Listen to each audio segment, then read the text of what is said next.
अच्छा, ये द्रौपदी है कौन? ये माता द्रौपदी है कौन? ये द्रौपदी ना अयोनिका है। ये द्रौपदी कौन है? अयोनिका। अयोनिका अर्थात, अच्छा हम लोग योनि से पैदा हुए ना, मनुष्य धर्म योनि से ही ना पैदा हुए हैं। तो अयोनिका द्रौपदी माँ है। अयोनिका अर्थात योनि नहीं, द्रौपदी माँ ना योनि से पैदा नहीं हुई है। अयोनिका योनि से पैदा नहीं हुई है, अयोनिका है। अच्छा, अब अयोनिका कैसे है? मैं शुरुआत से पिछले जन्म, द्रौपदी माँ के पिछले जन्म से मैं चलता हूँ। पिछले जन्म से द्रौपदी माँ पिछले जन्म में सीता थी। अच्छा, द्रौपदी माँ का नाम आपने किस युग में सुना है? द्वापर युग में। तो मैं त्रेता युग में चलता हूँ, ठीक है। द्रौपदी माँ की पूर्व जन्म, द्रौपदी माँ पूर्व जन्म में माता सीता थी। अच्छा, सीता थी, कैसे थी? पहले पूरी बात ध्यान से सुनिएगा, एकाग्रचित्त होके ध्यान से सुनिएगा पूरी बात। माता द्रौपदी पिछले जन्म में सीता माता थी। कैसे? जब राम जी को लंका जाना था रावण को मारने के लिए, तो रावण ने नकली सीता का अपहरण किया था ना, तो असली सीता माँ कहाँ थी? अग्नि कुंड में थी ना, अग्नि में थी ना। राम जी कहते हैं, देवी हम बुराइया को नष्ट करके आते हैं, तब तक आप अग्नि में रहिए।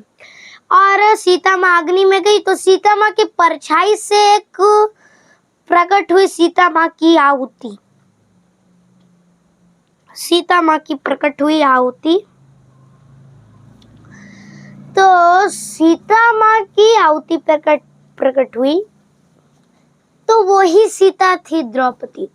उसी सीता को रावण ने अपहरण किया, वो थी प्रभु की एक लीला। उस सीता, नकली सीता को रावण ने अपहरण किया और फिर राम जी ने रावण को मारा।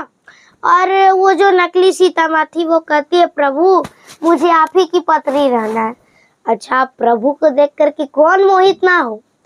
तो प्रभु कहते हैं, अच्छा ठीक है, मैं मर्यादा पुरुषोत्तम हूँ, मैं तो एक पत्नी व्यता हूँ। एक काम करो, मैं तुम्हें अपनी पत्नी तो नहीं लेकिन अपनी बहन बना सकता हूँ, बहन बना सकता हूँ। तो कहा ठीक है। वही थी प्रभु श्री कृष्ण की बहन द्रौपदी माँ। तो द्रौपदी माँ अयोनिकी इसलिए उन्हें बोला जाता है।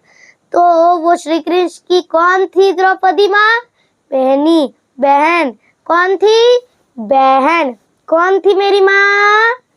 बहन थी। अच्छा, माता द्रौपदी की एक बात हम आपको बताए दे कि माता द्रौपदी ना, वो आपको तो पता ही है कि माता द्रौपदी के कितने पति हैं? 5 पति हैं। कितने? 5 पति है कि नहीं? 5 पति है ना। तो वही माता द्रौपदी है।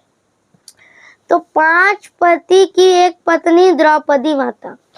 तो 5 पत्नी में वो हर पति के पास 11 लगभग 11 महीना रहती है। लगभग इसलिए बोले कि थोड़ा ज्यादा थोड़ा कम भी हो सकता है, इसलिए लगभग 11 महीने एक पति के पास रहा करती थी। जैसे अर्जुन जी के पास 11 महीने रह लिए। अब चलो युधिष्ठिर जी के पास। किनके पास? युधिष्ठिर जी के पास। तो युधिष्ठिर जब वो पति दूसरे पति के पास जाती थी ना 11 महीने रह के, तो माता द्रौपदी के पास एक शक्ति थी कि वो कभी भी अपने आप को ना कुंवारी कर लेती थी, कुंवारी कर सकती थी।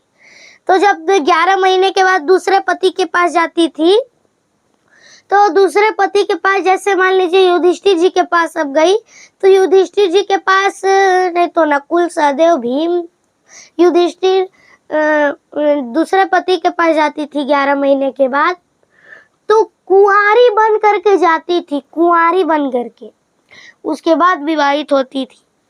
ऐसी थी माता द्रौपदी। तो माता द्रौपदी भी कौन थी? अयोनिकी उन्हें कहा जाता है। क्यों? क्योंकि उनका योनि नहीं है। ठीक है, माता द्रौपदी